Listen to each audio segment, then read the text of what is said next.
What's going on, y'all? In this video, we're going to talk about the tailpiece packages that come with key and knob or key and lever style cylinders. Now, if you have a customer that has, say, a Sargent keyway and they need to install a lock or replace a lock, and you order LSDA or PLS or any of those other brands, most brands you can switch the cylinder out with one of these kind of all-purpose cylinders. Some brands are very particular about their cylinders and you can't switch them out, but for the most part, most grade 2, even grade 1 hardware, you can switch out the cylinder to match somebody's key. They come without anything attached to the back of them and a little bag full of bars, and we're going to talk about what these little parts in this bag do and how you use it with whatever application you need it for. So let's get started with the tailpiece package for key and knob, key and lever style cylinders. Okay, so once you get your tailpieces out of the bag and lay them out, you'll notice 3 that kind of look alike, 2 that kind of look alike, and then 1 long one, and then you have a couple of discs here. The 3 that look alike, just different lengths, are rigid tailpieces. Now, everybody kind of uses their own stampings to identify the parts. This probably means rigid short, rigid medium, and rigid long, because these are rigid tailpieces used for doorknobs and lever handles, because they require a rigid tailpiece to retract the latch. The longest one in there is to replace single cylinder deadbolt cylinders with, because that has to go through the latch and intersect with the thumb turn on the inside. And then the other 2 are 2 different lengths for Marks or Arrow and Sargent and Yale brand deadbolts, and it can be used with a few others, but they're half the thickness, because as a double cylinder deadbolt you would have them stacked flat to flat like this going into the latch, 1 for each cylinder. So you would use either one of these. Most of the time the short one's going to be for thinner doors and the standard one's going to be for your standard thickness doors. So let's take a look at the rigid tailpieces in knobs and levers. When we're using the rigid tailpieces in either lever handles or knobs, we would first take the existing one out by turning the key. This is a clutch version. Sometimes you have to hold pressure on the key or push in right here to release pressure. However, this is a clutch style lever, so we just have to turn the key and push in, and we can pull this out and drop out the existing cylinder you have. Now, often it would be a great idea to use the tailpiece that comes with the cylinder. However, sometimes the cap and the tailpiece and the pin of the cap in particularly all have to match, so you do have to sometimes take out or reuse some of the existing parts, but not all of them. You want to always try to keep the pin with the cap that it matches. And in this case, if we're going to just try to use it with this existing one right here, we would normally just bring the pin with us, make sure the pin, because they're not all created equally either, and the cap and everything, and we're going to try to screw it down to see how it fits before we go really any further. And the pin won't push down anymore, and it's stopped right here. So this cap is not going to work out right with that. Be careful doing this. Sometimes you can get that pin jammed. So we're going to move the pin back, and also spring length plays a factor into that. You don't want it pushing too hard. We're going to take this pin and leave this cap with him, then take the cap that comes with the cylinder and give it a try, and it screws all the way down. I believe it should. So check your key, make sure it inserts and comes out correctly. And because the cylinders are going to be the same length, you're practically guaranteed this cam will work. As long as your cap and it's seated correctly, it should work just fine.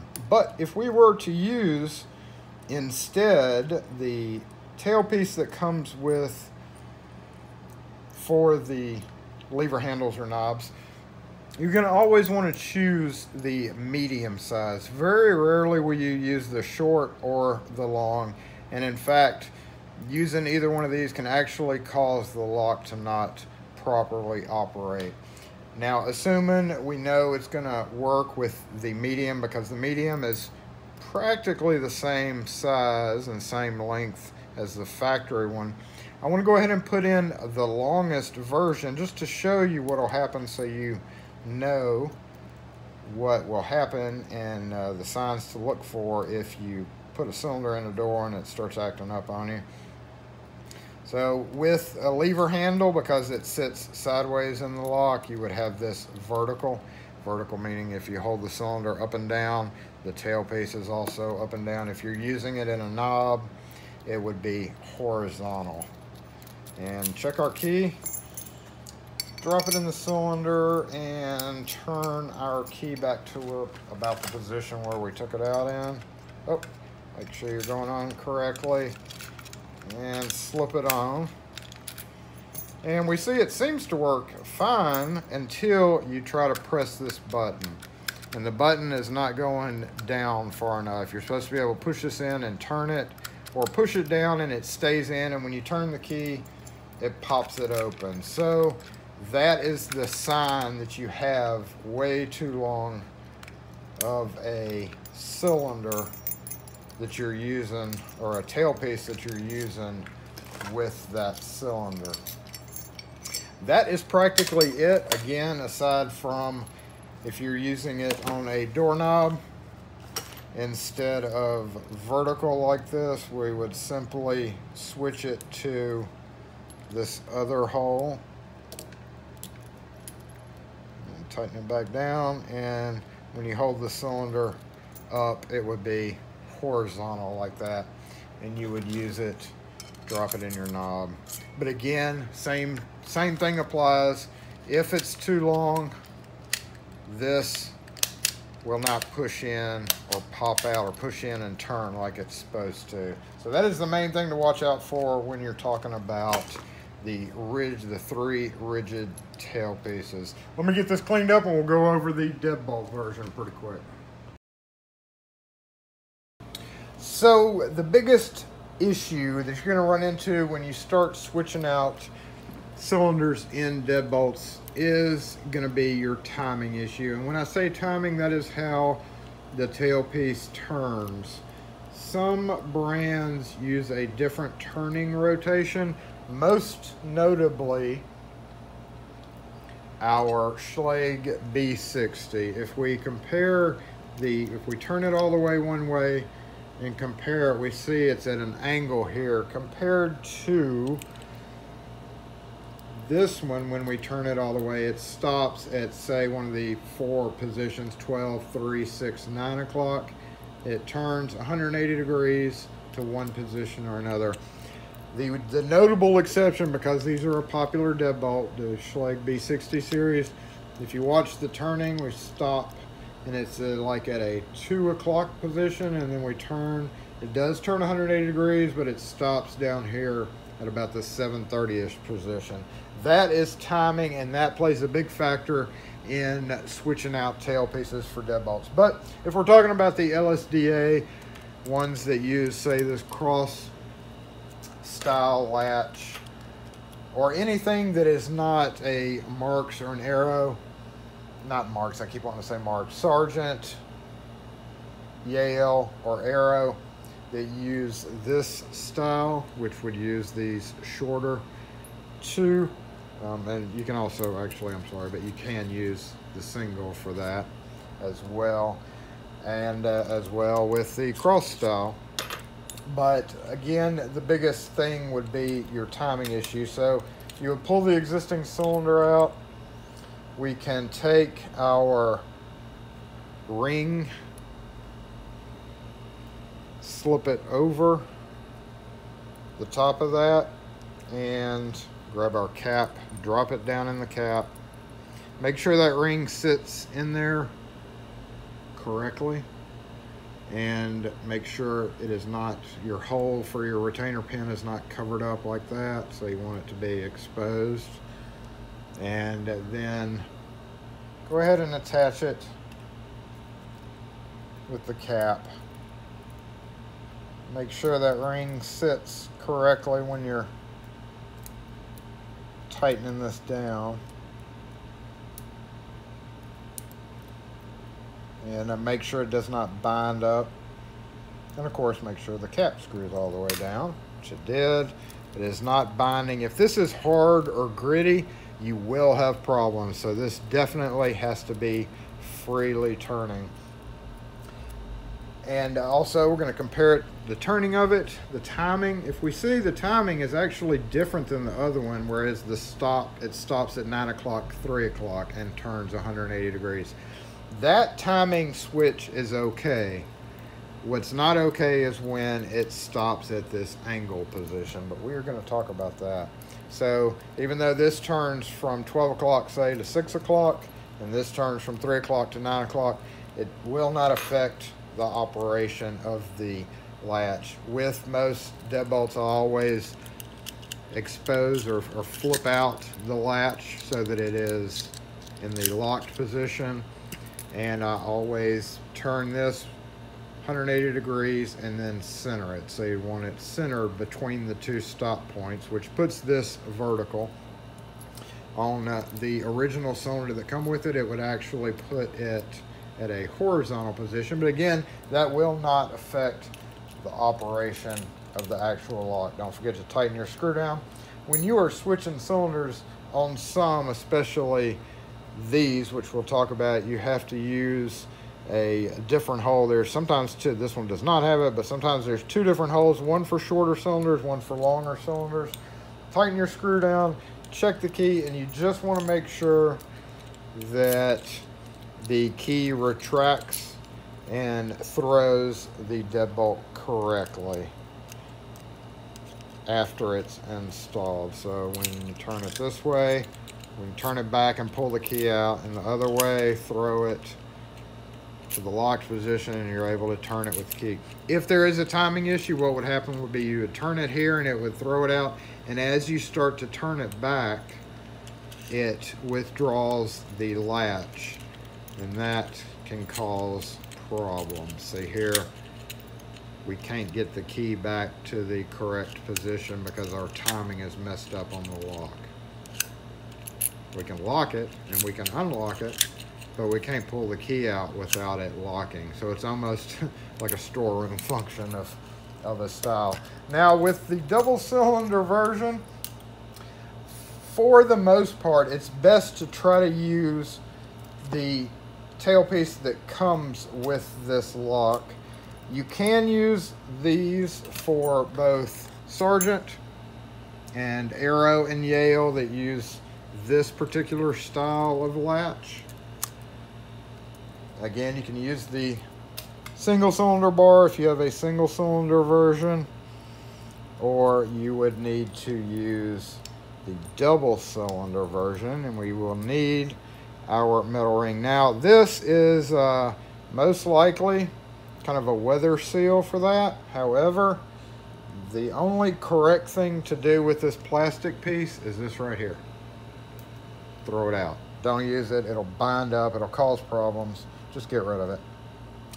So this one, if we look at this particular Sargent cylinder, we see is very similar to this tailpiece, and that is because that tailpiece, this is the replacement for it. And we see our pin here compared to this is drilled differently. Now that sometimes throws off the timing because this one is at kind of the 10 o'clock position and this one is at 9 o'clock. However, the only issue it would cause is if you tried to take this tailpiece and use here. But we're going to use the one that comes with this lock. Again, you have to have the disc to make this stay in the cap. But once you switch it out and get it on and check the timing, you will see that even though it is different than the original cylinder, the timing still works because it goes from 9 o'clock, 180 degrees, to 3 o'clock. This one, same way. So the cutouts here pretty much determine how that rotates, and you can switch the cylinder out in a Sargent, in a Arrow, in a Yale deadbolt that uses this kind of latch. Likewise, this one, you could use it, even though it's better to use the cross tail pieces because they just fill up that much better. They kind of intersect with each other and provide kind of full footage in the latch hole. You can use these with that. I personally don't, because I don't like how it leaves one of those part of the plus symbol just open.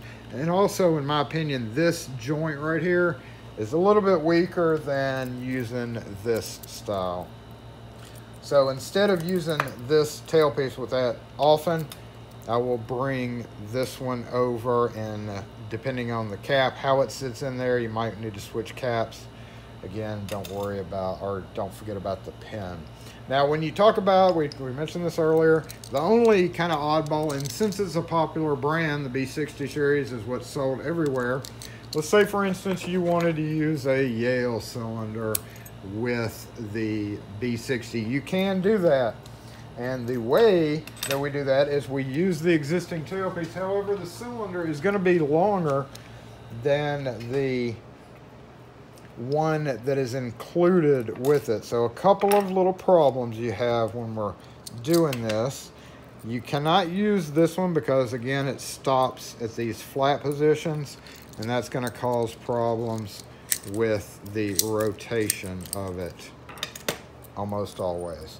But what you can do is you can switch out the tailpiece that comes with it, but because the cylinders are actually longer, you are going to have to cut the tailpiece, and that is not really that easy to do because these are really good metal.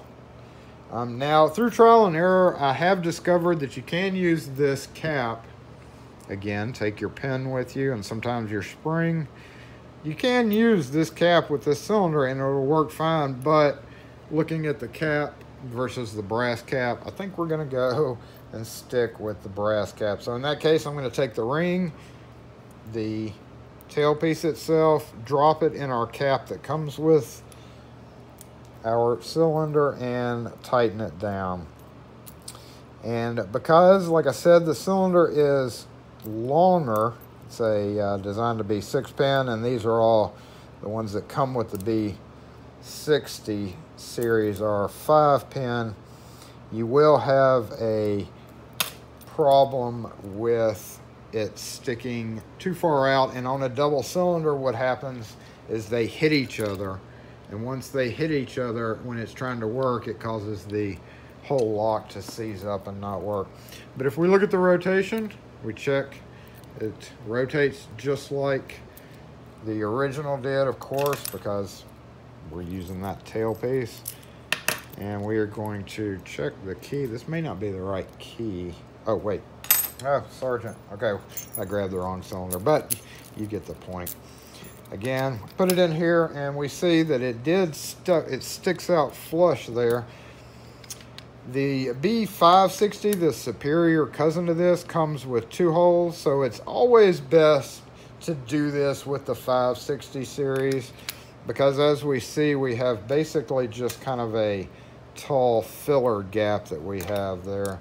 It will work okay, but it's always best to go 560 since you're switching it, especially since most of the time, if you have to switch it out, it's a commercial situation. However, once again, it will work fine, and it will retract the latch. Typically, you just want to, again, make sure we hold this still and turn it back, pull the key out, lock it, turn it back, pull the key out. Everything works fine.